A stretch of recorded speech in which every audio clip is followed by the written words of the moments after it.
How's it going, guys? Christopher McGee with Halcyon Real Estate. We're in South Jordan today, and if this is a city you might be interested in looking at, let's check it out. All right, so how did South Jordan get started? South Jordan got started, incorporated as a city in 1935. And at that point, it was basically all farmland, and it developed over time to be less farmland and more of a bedroom community to Salt Lake City, where most of the jobs were. There's plenty now, commercial space and retail space and all the restaurants you can imagine in South Jordan, but it began as that bedroom community. So at this point, South Jordan has it's a little shy of 90,000 people in the city. And in South Jordan, we've got everything from townhomes that are for 2 bedrooms in the mid 300 range, all the way to mansions in the $3 million range. And the average price point for a home in South Jordan right now is about $690,000. Whenever you happen to be watching this, if you want to know what it is right now, just hit me in the comments, reach out to me some way. I'll be happy to let you know. Boundaries in South Jordan, we go from about 94th South to the north boundary of it, and then it goes east to I-15. It basically butts right into I-15 and follows the I-15 corridor, which for the most part is about 3rd west. Comes down to about 118th South as the south border, and then it goes all the way west to an old forgotten highway called Bacchus Highway. It's basically the foothills of the Ochre Mountains. So that's our boundaries for the South Jordan city. In 2004, Kennecott Land, which is a subsidiary business to the Kennecott Mining Company, started to develop an area in farther west South Jordan called Daybreak. The whole idea of Daybreak is that the whole thing is kind of one massive HOA. It was all built with the idea of being always 5-minute walk to parks or lakes, or the whole place is supposed to be really walkable. So there's a ton of activity there. So straight west of me is the Kennecott Copper Mine, one of the famous landmarks in Utah.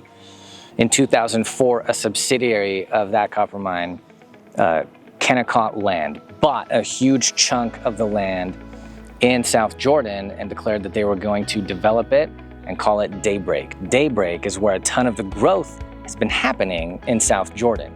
If you want horse property, do South Jordan, not Daybreak. If you want an HOA that keeps the place flawlessly, where the homes, there's a ton of homes, there's a ton of townhomes, there's a ton of condos, there's single family homes, and they're all within 5 minutes of a park like this, of a lake or a waterway like this, of a playground. The whole place is designed to be walkable, and there's retail throughout, there's commercial throughout.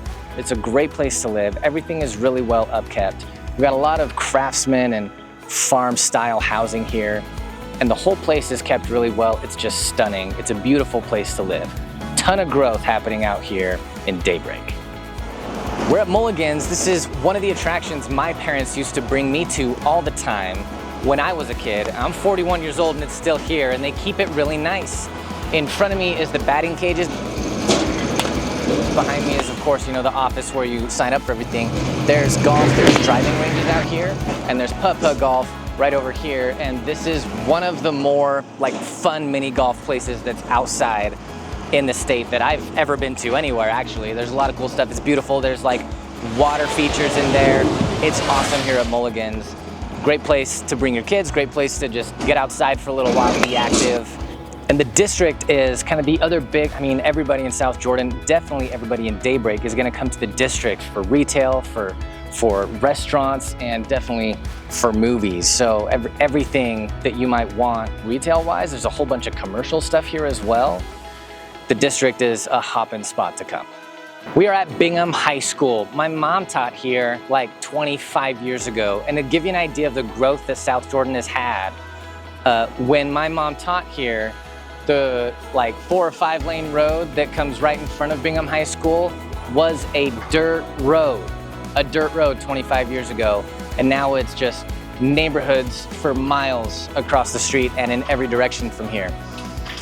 There are 18 elementary schools, 11 junior high or middle schools, and 6 high schools within the boundaries of South Jordan. This is a big city, just under 90,000 in population here. And because it's such a big city, there's all those schools. Now, not all of those schools are in the public school system. There's plenty of charter schools and the like, but this Bingham High School is probably the main high in South Jordan, and it is very well graded. A on niche.com. And that's a lot of schools for me to look up. I didn't look up every single one of them, but I saw nothing under a C, and everything tended up from C for sure. There were a lot of A-graded schools on niche.com in South Jordan. So this is a great place to raise a family. It's that bedroom community, like I said at the beginning. We've got not far to downtown if you work downtown, but there's plenty of commercial and every other kind of work here in South Jordan at this point. You're not far from Draper, it's just right across I-15. You're not far from Harriman and Riverton. You're not far from West Jordan. It's not the center of the valley, but this is a very central area for the way a lot of people will live out their lives. So, in all, South Jordan, great place to be. If you have any questions about the information I provided in this video, just hit me in the comments. I'm gonna be happy to respond. If you have any questions about any cities that you don't see a video for that I've made, let me know in the comments. I can make that the next city that we make a video about. Again, I'm Christopher McGee. I'm the owner of Halcyon Real Estate. I just wanna give you a good education on what's here and what the market looks like. Hit me up in the comments. I'd be happy to have a conversation. Have a good one.